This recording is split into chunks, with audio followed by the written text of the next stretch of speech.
Hey everybody, it's your girl, Shri Bad. How y'all doing? How y'all feeling? I hope everybody is alright on this Tuesday morning. Before I go to sleep, before I talk to you about my next yoga breakdown, I wanted to give you a little sidebar, yoga sidebar. Okay? Now we already have discussed that I put Raja Yoga at the Sahasrara Chakra, the one at the top, the 10,000 petal lotus. Before we go any further into Raja Yoga, I want to finally tell you about the chakras and how they are not the only things needed for your Kundalini path to enlightenment as far as yoga is concerned. I'm going to do this in a very calm way, as calm as possible. Because yes, folks, I have been triggered. And I have no problems letting anyone know that. But, as usual, from here on out, or from a little bit past and on out, in the present moment, I should say, I handle my triggers very calmly now.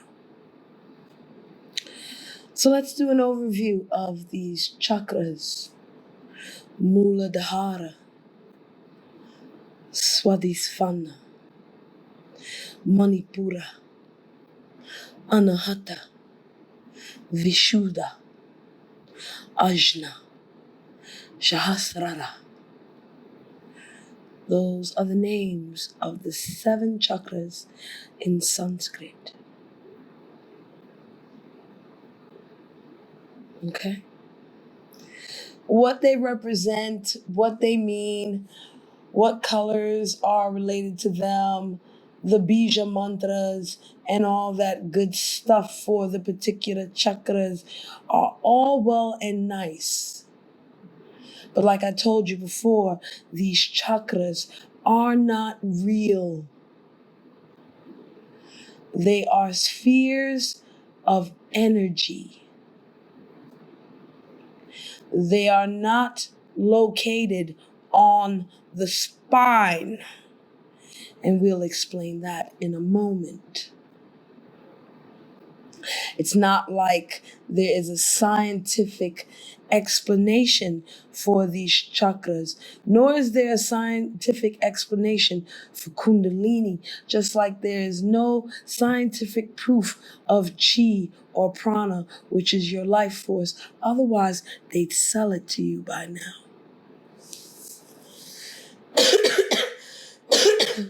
I've also mentioned to you that it's not like a doctor can open you up, get to your spine, and voila, there are chakras. Oh no. And please do not believe that chakras have anything to do with your nervous system. That's false, folks.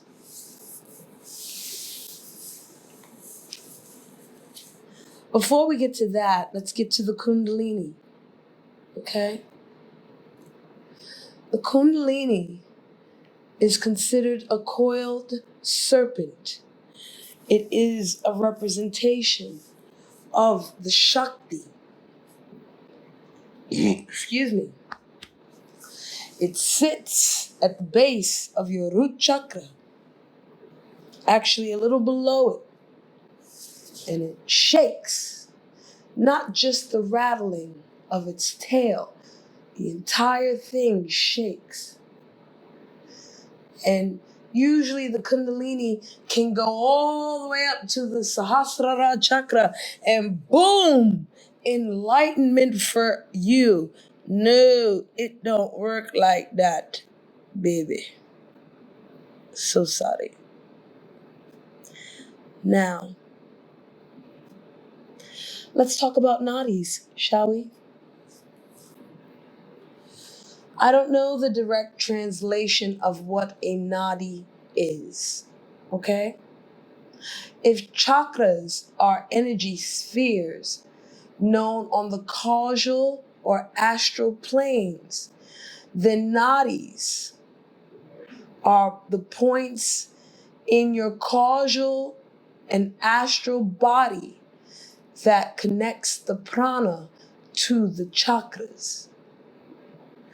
Nadis are similar to your nervous system, but they are not your nervous system, okay? You cannot compare a nadi to a nerve. The nadi functions more like fascia instead of the nervous system. The nervous system is where your pain receptors are. They are the senders of information, right? If you have nerve damage, it is very, very hard to fix. But they are physical, and nadis are not. If you do not know what fascia is, I'll put a link in the description for you to get a very basic explanation of fascia, okay? It is my particular theory that the nadis function more like the fascia in the body and not the nervous system. Even though they are similar in that they do carry information, all right? We liken our nervous system to send sort of electrical impulses. Not quite, and I'm not putting on my scientific hat right now. I'm going to keep my yoga hat on for now. I just want you to get a practical view on things, because you know there are people out there that want to tell you what is wrong. And me personally, I don't want to tell you what's right. I just cannot stand ignorance, y'all. I can't let anybody slide with ignorance when it comes to anything yogic. I'm sorry. Well, I'm not sorry, but you know what I mean. Excuse me. Now, there's said to be 100 nadis in the body. There's said to be 10,000 nadis in the body. There's said to be more than 60,000 nadis in the body. You know what? It really doesn't matter. All you need to care about are three. Three nadis. The Ida, the Pingala, and the Sushumna nadi. Now, the Sushumna nadi travels along the spine, okay? So if the chakras sit on anything, they don't sit on your spine, they actually sit upon your Sushumna nadi. Imagine the Sushumna nadi like a tube, and inside the tube are the chakras, right? And the Sushumna nadi connects to the base where the Kundalini sits, okay? Also at the base where the Kundalini sits are the origins of the Ida and the Pingala nadis. And the Ida and the Pingala nadis start on the left or the right side, and they crisscross one another through the Sushumna up to the top of the Sahasrara chakra. So if you want a visual or practical view of what the Kundalini and the chakras and the nadis look like, look at something called a cadeus. It is the medical symbol. Okay, I'll also give you a link to that. It's also good to understand that, snakes are snakes and they're pretty bad. But at the same time, snakes represented wisdom. All right?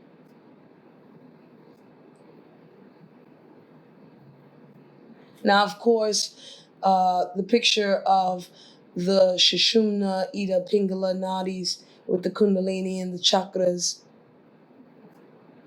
does not have wings.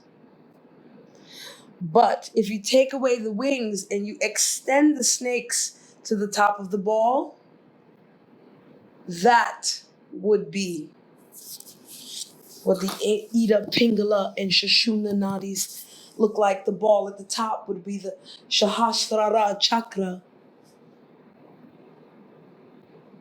Okay? Even though I can tell you that the root chakra sits at the base of your tailbone, right? Let's remember, if you break your tailbone, you're not going to destroy a chakra because it sits there, okay? If your Swadhisthana chakra is located for women in the womb and a woman gets a hysterectomy, she's not going to lose her Swadhisthana chakra. It don't work like that, folks. Not at all. So let's continue. So many of you with so little knowledge of the chakras would think, oh my gosh, let me purify my chakras and then I'll be straight. No, baby, no. Even though there's extensive teachings on how to purify these chakras, no one talks about how to purify the three main nadis. All right?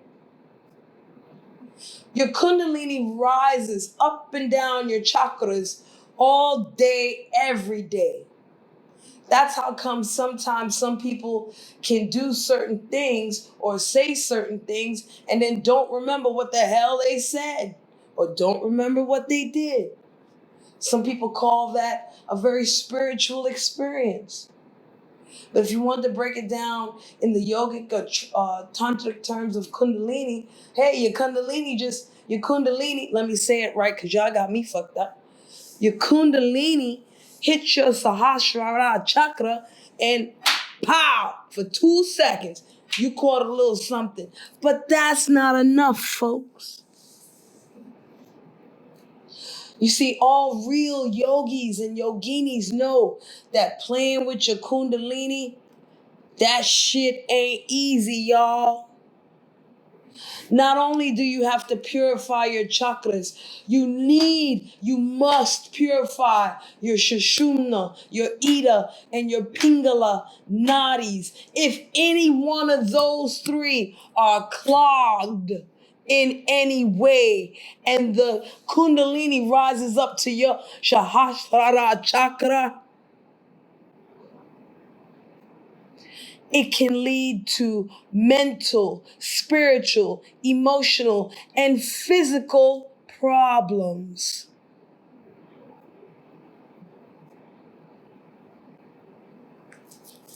I keep telling y'all, I've seen it. I've gone through it. You do not want an epileptic seizure because you improperly started up your Kundalini to rise up to the top and your nadis weren't ready. You do not want it. It's not fun. You do not want to pass out. You do not want to talk crazy for the rest of your life. You do not want to go through stages of depression.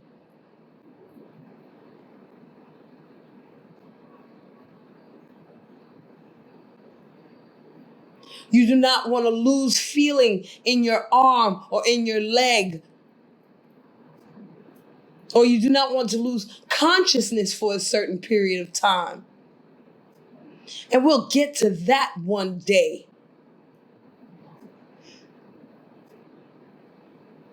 There's one thing that yoga tells you that people fear. Fear is the problem here. Your ego brings fear. But fear of what?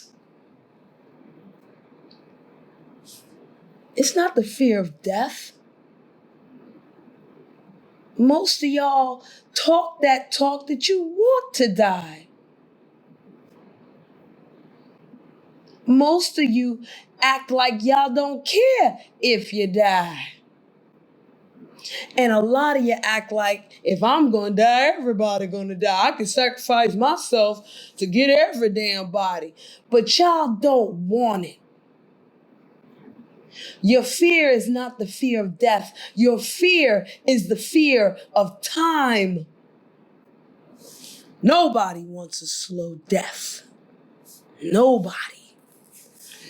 If you didn't want to age, there would be no oil of Olay, no makeup, no plastic surgery, no need to exercise. No, we do all these things to extend our life. Our good life, our healthy life, and not a decayed life. And as all things are born, all things die in their due time. The problem with the human ego is that it has no control over time. So the youngest and the most beautiful of us can die real soon and fast, and everybody's sad. And then the foulest and most evil of people can live the longest lives ever. Your ego has no control over that. Your ego has no control over who or what time chooses to die. And even though the universe tells you that technically you don't die, you just get transmuted into something else because you're pure energy, your ego that lives in Maya don't want to believe that. A lot of people have a Maya that is so murky. Their illusion is so thick and strong. It's like trying to travel through the planet Saturn or the planet Jupiter, which is a purely gas planet. You can't. Shoo, us as humans can't even handle the void of space. Much less what the planet Jupiter got to offer anybody.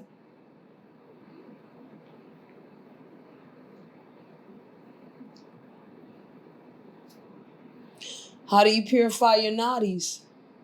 Ha. Ha. Yeah. You pretty much have to do everything I told you.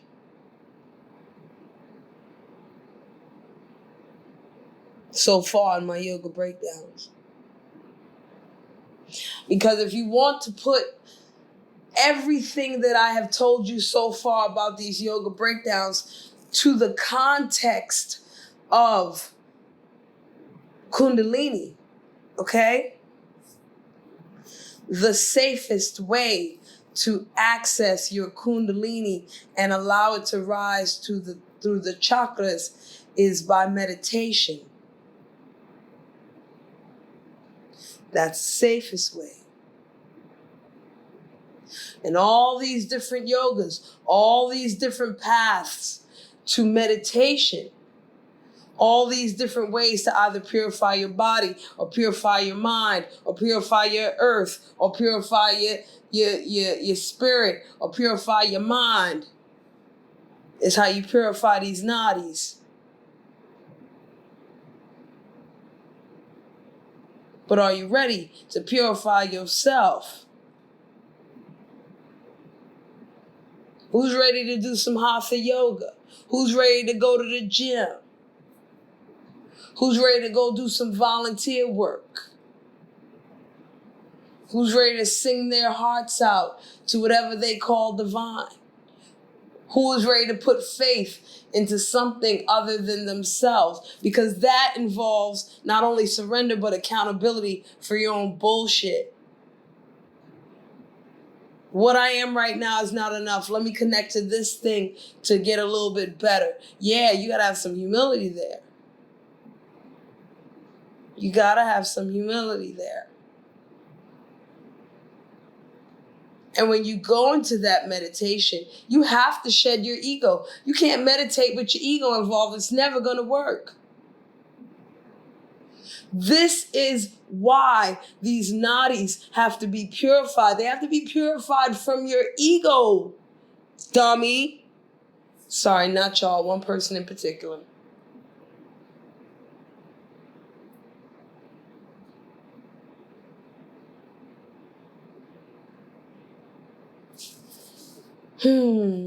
Yeah. One more thing before I go. It's amazing how many people want to be teachers, but they don't know how to learn nothing. Okay? They want to talk you down and you just be like, okay, I believe you. But you ain't learned nothing. You don't learn nothing. I told y'all before, the best teachers are also the best students because they know when to be a student and when to be a teacher, when to allow their student to teach them something. Because that's the purpose of the student-teach relationship. Not only to pass down the teachings, but to create new traditions based on these future generations. Because remember, everybody's going to die. But ideas live long. And these ideas bring forth teachings. See, I told y'all that these chakras are not scientifically proven. The only reason why you know anything about chakras is because a couple of guys huddled up and said, yo, I feel this thing. When I sit in my meditation, yo, I feel this thing like, you know what I'm saying, and do this. What's that thing? Okay, in our language, we're going to call that kundalini. All right, let's sit and let's meditate on that. Okay? Yo, they came out their meditation. Yo, I had this experience right here. Word, I had the same experience. Did you see a color? Yeah, I seen the color. What the color you seen? I seen this color up here. Yo, I seen this color here. Word up, you reach here. All right, what the Lord Shiva say? Oh, Shiva said this. Okay, bet. Let's try it. Boom. Okay, it worked. We agree it worked. Okay, let's write that shit down. Experience was their teacher, was their truth teller, proved their hypothesis and turned it into their truth. You don't get truth from a book all the time, Bodie. Books could tell you a whole lot of lies. You have to learn some things for yourself. You have to apply these things. You can't just be sitting there listening and all this shit. Come on, man. This is why I tell y'all I'm not a follower, yo. How can I be a follower if I'm too busy trying to apply the shit to see if it works for me or not? Because guess what? If the shit don't work for me no more, I ain't gonna follow no more. That don't mean I'm gonna hate my teacher. Fuck no. My teacher ain't got nothing to do with the teachings themselves. If the teachings no longer serve me right now, what am I follow it for? I already left yoga. I already left the yoga world. It didn't serve me no more. I ain't follow that thing no more. I came back and it welcomed me. Thanks, yoga. So now I'm going to be an advocate for yoga, and I ain't going to stand for no ignorance when it comes to yoga or yogic terms. This is why I talk to y'all in the first place, because I don't want y'all to be ignorant no more. Stop listening to these nature boys and these LaTanya Joneses and all these other ding-dang people. Shout out to Marwan, though. Okay? Shout out to him.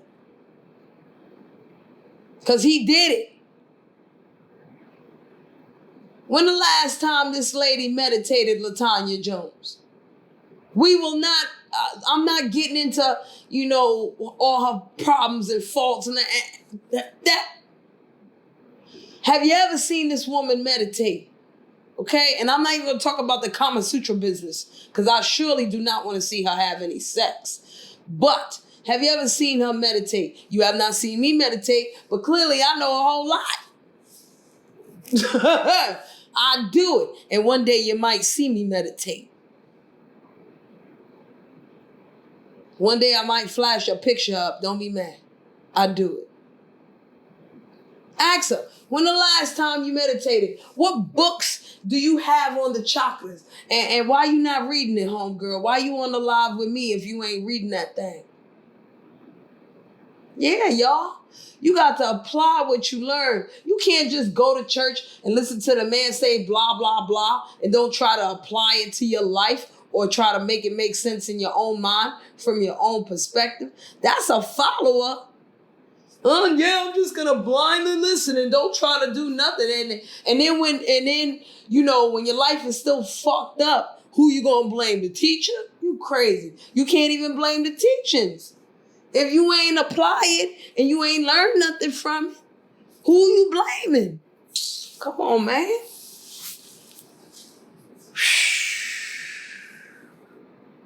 Yo, shout out to all the people with common sense, yo. And my apologies, for allowing the trigger to get to me. But, sometimes when the trigger gets to you, you gotta whip it out. And I ain't gonna whip it out, call nobody no kind of name right now. That's not even the wave. You know what I mean? That's not the wave at all. But the wave is to dispel ignorance. I'm not a guru. I still ain't ready to teach you shit. But I am coming to the understanding that I do have something to teach you. If you feel like learning, great. You just want to listen blindly and be like, fuck it, I don't care. Or you want to listen blindly and be like, yes, you're right. Come on, man. You're not my people. Okay? Because what I want my people to do is if they don't know, they go find out. They'll click on the link that I put in the description and be like, let me see this shit. Oh, okay. She ain't lying. That's what I want you to do. Whether you agree, oh, she not lying. Just say it right here. Okay, that makes sense now. Okay, these things is this and this is her perspective. Okay, very good. Oh, all right.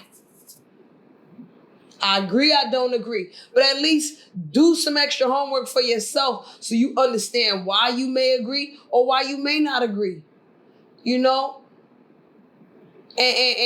you pondering on why it is you agree or don't agree in itself is jnana yoga. Because it's self-inquiry about you.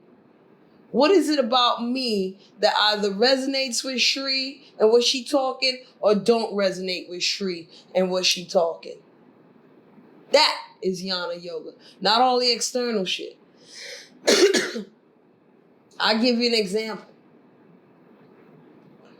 I'm you listening to me. All right? And I don't like what I'm hearing. What?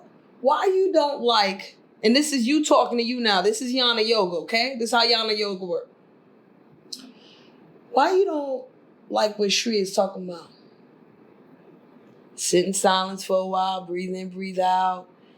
Just ponder on the question. And the universe might give you an answer. I don't like her voice. Why don't you like her voice? Sit on it, meditate, ponder on it. Well, I don't like her voice because it irks me. Why does it irk you? What about it irks you? You sit, you meditate, you ponder on it. And then you realize, and remember, folks, this is an example.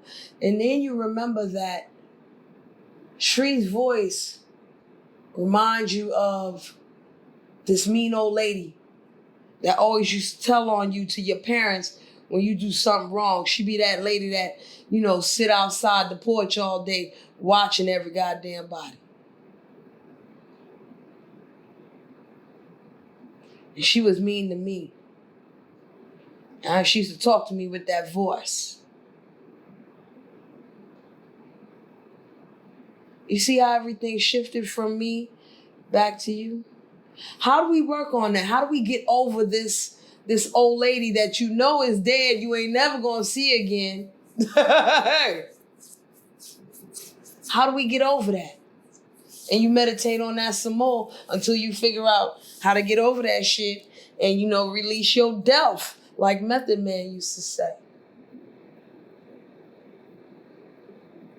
It could even go in the opposite way. How'd you feel about what Sri talking about? I liked it very much. Why did you like it very much?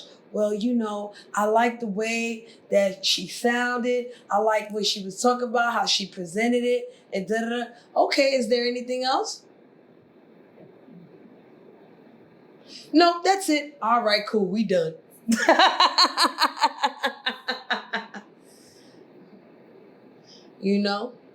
Every once in a while, you'll find that person who will listen to Shri and be like, hey, how'd you feel about what Shri said? I really like what Shri said. And then, the universe says, well, why do you like what Shri said? Well, I like what she said about that yoga. That yoga sound all right.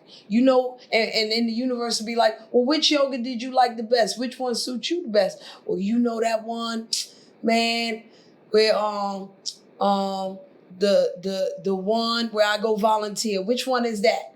Okay, we're gonna go find out when we open up our eyes. Okay, let's go find that out.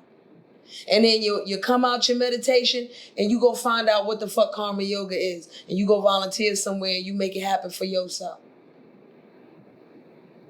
All that is Yana Yoga. All of that is Yana Yoga and how Yana Yoga should work.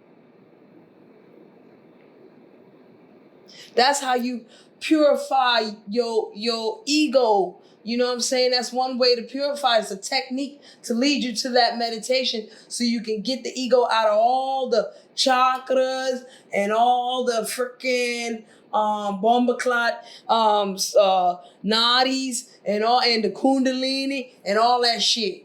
Okay? Man, I can't wait to tell y'all more about Raja Yoga because you're going to really find out. You really going to find out. And y'all not ready. Okay? God bless my teacher. Well, God, goddess, booty, Jaja, whoever, all of them bless my teacher. Because, she love y'all. She think y'all ready for things. Y'all not ready for my damn things. I ain't stupid. I ain't crazy. Y'all ain't ready for what I'm talking about. I know y'all ain't ready.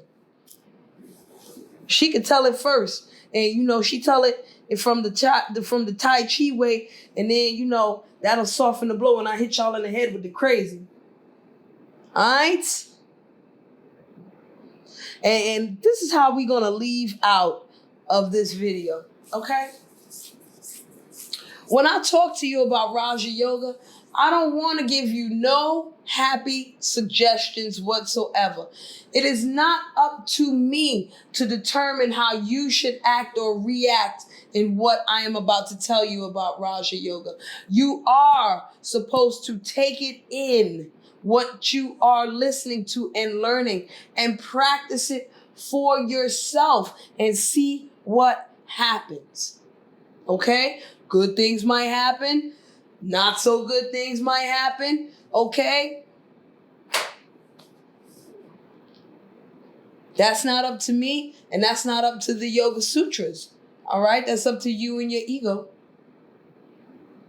And whatever connection you got to, whatever level you on in this spiritual journey of yours.